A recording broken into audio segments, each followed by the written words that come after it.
تو سب سے پہلے میں ایک بات بتا دوں کہ جو قربانی کا مسئلہ ہے، وہ قربانی کا مسئلہ، بھائی بقرعید میں دو چیزیں ہیں، ایک نماز ہے، ایک قربانی ہے۔ نماز کے لیے وہی حکم ہے جو عید الفطر میں ہوا ہے کہ ہم گھر کے اوپر بھی نماز پڑھ سکتے ہیں، ہم کو نماز گھر پہ پڑھنا چاہیے، چونکہ ہمارے لیے پرمیشن نہیں ہے حکومت کی طرف سے، لہٰذا ہم گھر پر اکیلے بھی نماز پڑھ سکتے ہیں، 4 لوگ جمع ہو کر بھی نماز پڑھ سکتے ہیں بقرعید کی، اس میں کوئی مرحلہ نہیں، کوئی مسئلہ نہیں ہے۔ نمبر 1 بات، نماز کا مسئلہ کلیئر ہے، ہم کو نہیں، چونکہ اس وقت جو بیماری چل رہی ہے اس بیماری سے ہم کو اپنے کو محفوظ رکھنا ہے، ہم کو بچا کے رکھنا ہے۔ اب دوسری بات قربانی کی ہے۔ جہاں تک قربانی کا سوال ہے،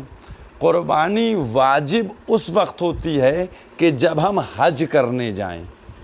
ہم ہندوستان میں اگر ہیں تو ہمارے اوپر تاکید کی گئی ہے، مؤکد ہے کہ آپ قربانی کیجئے۔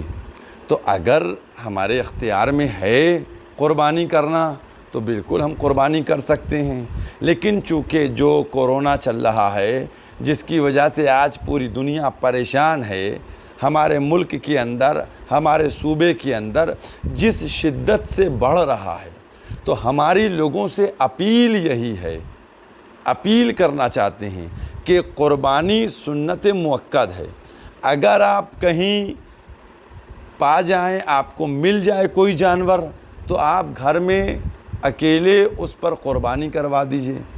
اب یہ کہ صاحب بازاریں لگیں اور مارکیٹ لگے، تو میں یہ سمجھتا ہوں کہ جو حکومت کی طرف سے گائیڈ لائن ہمارے سامنے آئی ہے، ہمیں اس کو فالو کرنا چاہیے، چونکہ جیسا کہ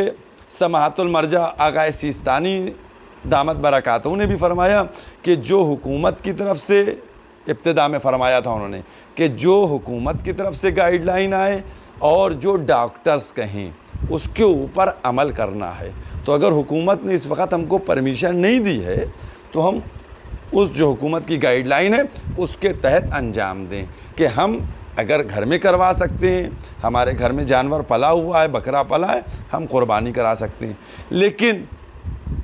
اب قربانی کے عوض کیا ہے، قربانی کا بدل کیا ہے؟ تو دیکھیے، قربانی جو ہے یہ ایک نیک عمل ہے، تاکید جس کے لیے کی گئی ہے، اس کا بدل کچھ نہیں ہے۔ جہاں تک صدقے کی بات کی جا رہی ہے، صدقہ 365 دن دیجئے۔ صدقے کا جو معاملہ ہے وہ جب دل چاہے صدقہ دیجئے، جتنا دل چاہے صدقہ دیجئے،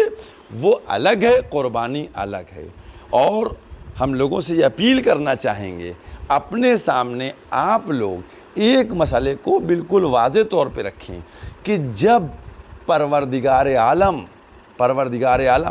اپنی واجب عبادات میں آپ کو رعایت دے دیتا ہے،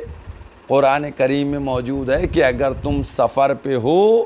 اور اگر تم بیمار ہو تو روزہ نہیں رکھو۔ تو جب واجب عمل جو ہے صحت کی خرابی کے لیے یہ ہے کہ واجب عمل کو چھوڑ سکتے ہیں، تو یہ تو ایک مؤکد عمل ہے۔ جب آپ کی نیت سالم ہے تو انشاءاللہ پروردگار اس کی جزا دے گا، کیونکہ سب کو معلوم ہے کہ اس وقت حالات کیا ہیں۔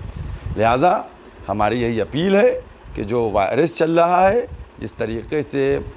بیماری تیزی سے پھیل رہی ہے، ادھر تو آپ دیکھ ہی رہے ہیں کہ تیزی سے پھیل رہی ہے، تو اس میں ہم احتیاط کریں اور حکومت کی گائیڈ لائن کے مطابق عمل کریں۔ جہاں تک قربانی کا مسئلہ ہے، اگر ہم کو مل جاتا ہے، اور ایک بات یہ کہ دیکھیے جو لوگ قربانی کریں، 2 چیزیں اور اپیل کروں گا۔ ایک یہ کہ اس میں جو ہے جو ویڈیو آج کل ہر چیز میں بنتے ہیں، ویڈیو بنا کر نہیں ڈالے جائیں، بالکل قطعاً طور کے اوپر کہ بکرا کٹتے کا ویڈیو ڈالا جائے، بالکل اس طرح کے ویڈیو نہ وائرل کیجیے گا، نمبر 1 بات۔ نمبر 2 بات یہ کہ جن جانوروں پر قربانی ہوتی ان پہ کیجیے گا، جن جانوروں پہ حکومت کی طرف سے پابندی ہے ان پر قطعاً قربانی نہیں کیجیے گا۔ نمبر 3 بات یہ کہ سڑک پہ، گلی میں اس طریقے سے نہ قربانی کی جائے اور نہ جو اندر کی چیزیں نکلتی ہیں ان کو پھینکا جائے، بلکہ جیسے ہم نے دیکھا اپنے بچپنے میں بزرگ لوگ کرتے تھے کہ پہلے گڈھا کھودتے تھے، اس گڈھے کے اندر جو گندگی ہوتی تھی وہیں کٹتا تھا، وہیں خون اور وہیں گندگی دفن کر دی جاتی تھی۔ میں سمجھتا ہوں اس پہ عمل کرنا چاہیے، چونکہ ہم اگر خود محفوظ رہیں گے تو پھر دوسرا بھی محفوظ رہے گا۔ اگر ہم نے گندگی پھیلائی تو یہ مرض ہمارے گھر میں بھی خدا نخواستہ آ سکتا ہے اور یہاں سے دوسروں تک بھی پہنچ سکتا ہے۔ لہٰذا ذرا سی بھی آپ کی لاپرواہی، ہماری لاپرواہی جو ہے وہ بہت بڑی پریشانی کو دعوت دے سکتی ہے۔ لہٰذا ہم لوگ جو اس وقت ہمارے لیے عید قربان ہے اس کو اس طریقے سے انجام دیں کہ جہاں عبادت بھی ہو جائے، نماز بھی ہو جائے اور اللہ کی رضا بھی ہو جائے اور ملک کی قوانین کی پابندی بھی ہو جائے۔